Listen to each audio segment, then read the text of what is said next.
Rome, the eternal empire. Its legions marched from the deserts of Africa to the snows of Britannia, forging a legacy in stone and steel that would echo for millennia. But even the strongest empires bleed, and when they did, it was often at the hands of those they dismissed, those they scorned, those they called barbarians. This is not the story of Roman glory. It's the story of collapse, humiliation, and devastating defeat. These are 5 times Rome was brought to its knees by barbarians. Our story begins not in glory, but in terror. Long before the Colosseum stood, Rome's first real taste of barbarian fear came from the Senoni Gauls, fierce, long-haired tribes from beyond the Alps. In 390 BCE, at the Battle of the Allia, the Roman army, young and untested, simply panicked.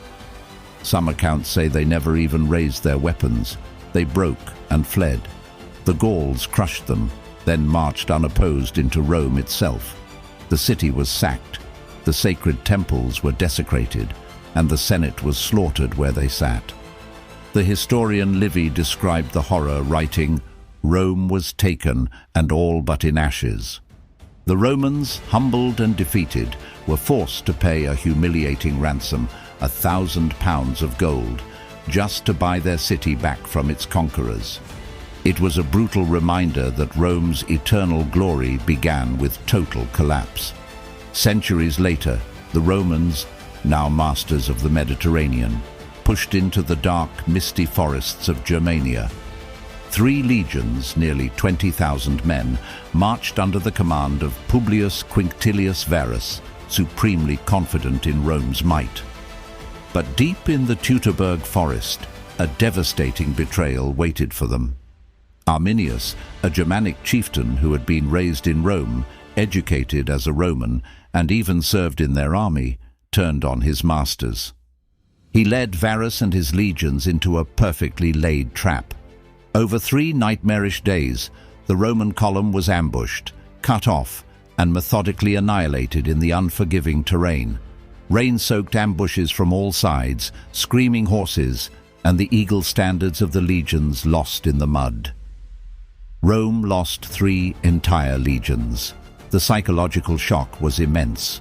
The Emperor Augustus, Rome's first and greatest emperor, upon hearing the news, was said to have wandered his palace for months, banging his head against the walls and crying out, "Varus, give me back my legions!"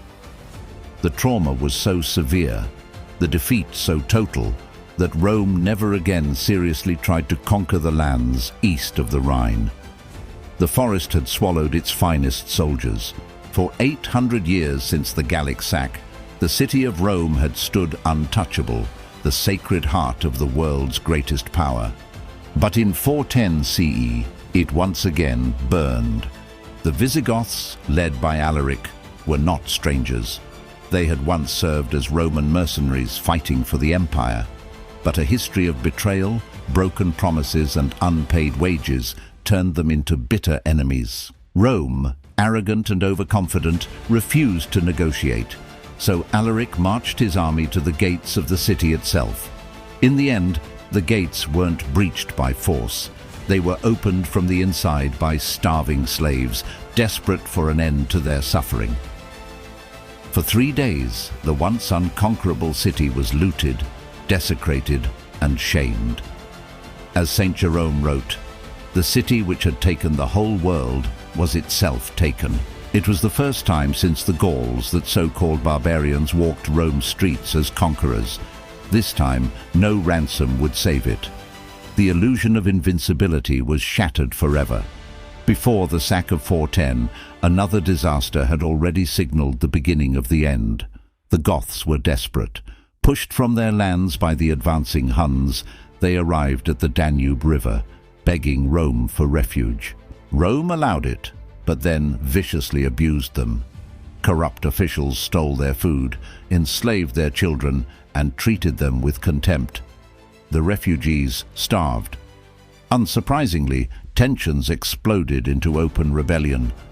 At the Battle of Adrianople in 378 CE, The Roman Emperor Valens, eager for personal glory, faced the Goths in open battle. He foolishly refused to wait for reinforcements. He wanted the victory for himself. Instead, he found death. The Gothic heavy cavalry, which the Romans had underestimated, emerged in a devastating flanking maneuver, smashing into the Roman line and causing a total collapse. Emperor Valens died on the field. His body was never found. The historian Ammianus Marcellinus recorded that nearly two-thirds of the Roman army perished. It was one of the worst military defeats in Roman history and a clear sign that the mighty legions were no longer invincible. Rome had been bruised, sacked, and humbled. But the final humiliation was yet to come. In 455 CE, the Vandals, a Germanic tribe that had carved out a kingdom in North Africa, delivered the death blow. They arrived not on horseback, but with a fleet of ships, pirates of an empire. This time, there wasn't even a fight. The gates of Rome were opened by Pope Leo I, who begged the Vandal king Gaiseric to spare the city from fire and slaughter. Gaiseric agreed, but for 14 days the Vandals methodically and systematically stripped the city clean. They took everything of value: art, gold, silver, public statues, and even the gilded roof tiles from the Temple of Jupiter.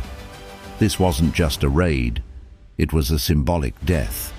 The very name Vandal would forever become a synonym for destruction itself. The once mighty empire was now just a shell, reduced to rubble, begging for mercy from those it once called savages. Rome called them barbarians. But to the Gauls, the Goths, the Germans, and the Vandals, Rome was the invader, the empire, the oppressor. In these 5 moments, the world's greatest empire was forced to taste its own mortality.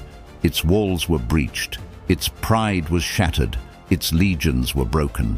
In these 5 moments, the so-called barbarians came, saw, and sacked the world's greatest empire of the era. History doesn't remember these defeats as often as the victories, but it should. Because in the end, it wasn't just swords or gods that destroyed Rome. It was the people they refused to understand. Thanks for watching. If you enjoyed this journey into Rome's darkest hours, give this video a thumbs up and subscribe for more deep dives into history's greatest empires and epic wars. Do you have a favorite story of a so-called barbarian victory? Let us know in the comments below. Until next time, remember, fortune favors the bold, but history isn't always a chronicle of victors.